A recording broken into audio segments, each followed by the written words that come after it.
This time on Low Boost, I go over how I'm able to have my turbo mounted so low on my BMW E36 Turbo LS swap.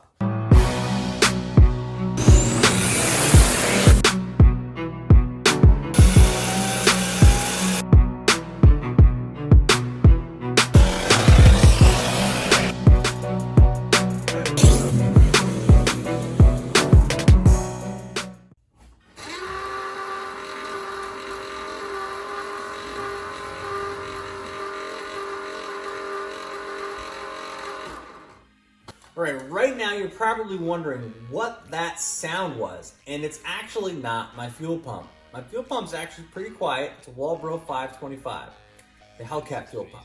That is my turbo oil scavenge pump, and I have to have one because the turbo is actually mounted underneath the headlight right where this air cleaner is here. You can take a look at the picture from my build right here. Now, if you're new to the channel and you've never seen anything about this car before, this is a BMW E36 Turbo LS swap. I have an entire build series on this car, so if you're interested in learning about how I did this, make sure to hit that subscribe button. And if you like the video, make sure you like it because that lets YouTube know, hey, maybe some other people should check this thing out. Now, this is a BorgWarner SXE 372 turbo. It's a journal bearing turbo. So like most turbos, you have to run oil through it and have a return. But what most turbo cars have, like say this one for example, the turbo sits pretty high and the drain usually goes back into the oil pan, which this car does as well. But because the turbo is so low, the gravity function won't work because the oil is coming out of the turbo lower than where the return is to the oil pan. So as soon as you fire the car up, you get smoke going through the bearings of the turbo, or oil going through the bearings of the turbo and smoke coming out the back. You think your car is blowing up, but it's actually just blowing through the seals, which won't make your turbo last very long. And you really can't drive like that. Just don't do that. So there's a solution. You can use a scavenge pump. And I got the scavenge pump on Amazon. I'll put a link to it in the description below. It works great. I've run this pump for almost over 2 years now, and it's worked just fine.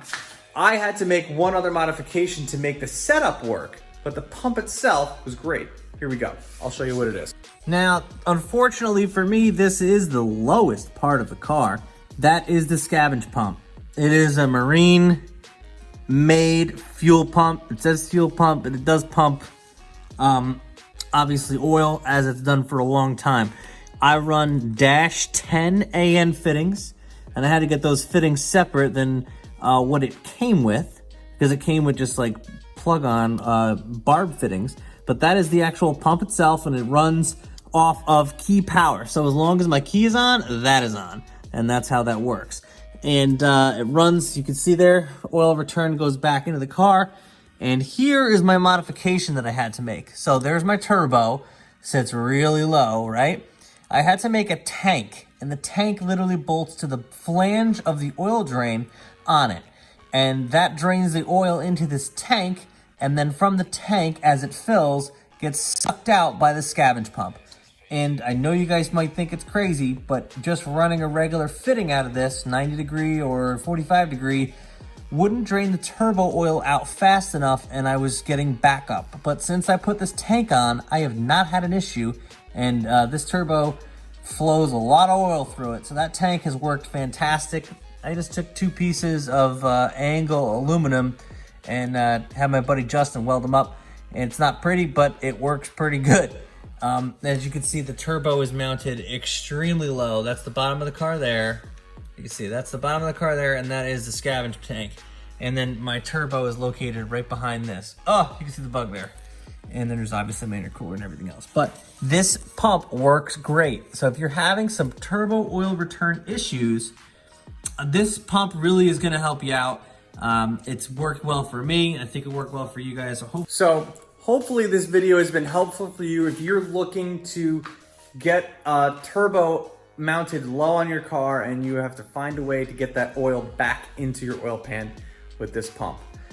Just take it from me for personal use. It's been great. When the car is running without any oil going through it, that scavenge pump is quite loud. But when the car is running and there's oil going through it, it's really quiet. And the car's loud as it is, so it's really just kind of there. But you really almost don't hear the pump when there's oil going through it. So thank you guys very much for watching, and I'll catch you in the next one.